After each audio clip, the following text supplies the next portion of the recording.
One of the more recent cases, actually, I just did was a fraud case. And it seems for whatever reason, I've had several nonprofit fraud cases this year, which is really sad because you're working with these nonprofit organizations that are out to, do good. They have a mission. That's their focus. But the downside with that is they're so mission driven, they forget to do some of the things that they need to do to keep themselves financially protected. Is that what you think lends them to be open to fraud? I do. I sat on a board for Gateway 180 as a treasurer for several years ago, and which they're a homeless shelter in the city.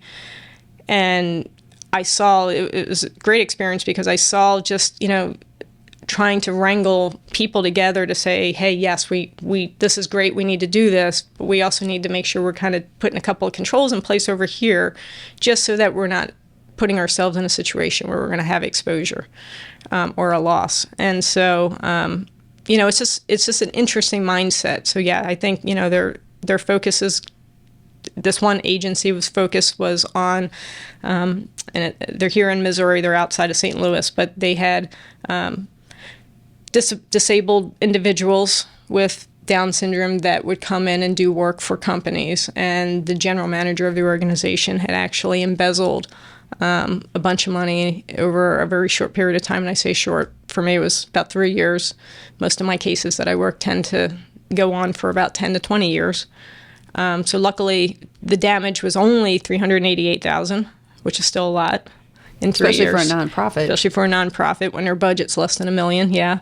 And this nonprofit almost shut their doors. And so through the resiliency of the board members who did a phenomenal job doing everything they could to keep it going, and we had put together the pieces of the puzzle on the back end from the fraud side. I mean, luckily that's in prosecution now. But, I think that's one where, working with good people like that, that's...